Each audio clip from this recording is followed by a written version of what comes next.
Keep this in mind as we look at Stephen and we see this man in just one chapter losing his life.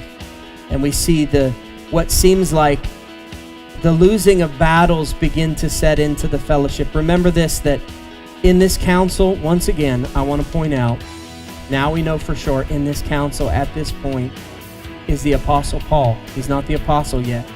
He is Saul of Tarsus. And in one chapter, as they stone Stephen, the scripture tells us that Saul of Tarsus is going to be there consenting to Stephen's death.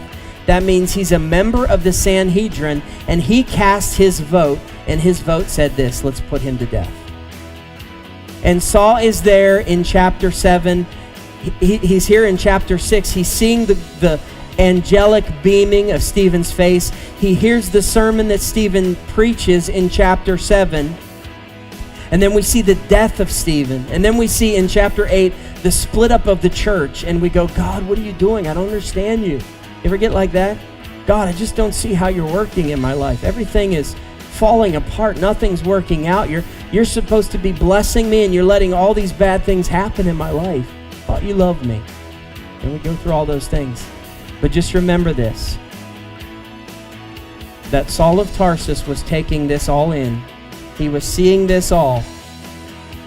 And at least one man on that council was going to be impacted by Stephen's face, the glow of Christ on him, and Stephen's sermon. And we're going to see Paul way down the road in the book of Acts. We're going to see him preach a sermon, Paul, once he's converted, once he is the 12th apostle.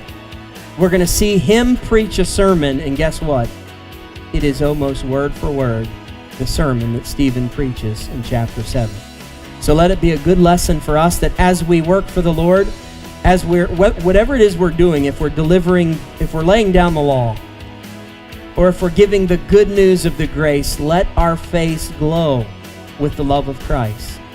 And regardless of what results we see right away, let's learn to be patient with God, because sometimes we're just planting seeds. Sometimes we're watering seeds that someone else planted. Sometimes, we get to reap the harvest. We show up, we say one word, and man, people are getting saved. And people are being blessed. But wherever we are in that process, let's do it with faith in our heart and patience to wait and see what God does.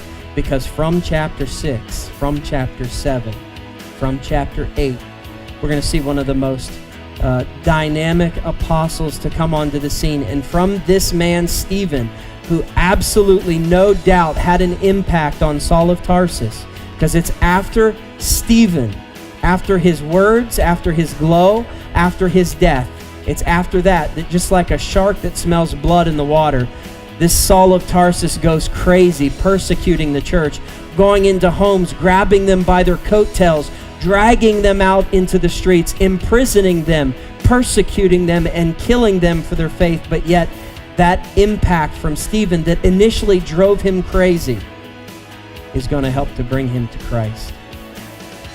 So just remember that. Let your face glow with God's love, whatever you're doing, however you're sharing.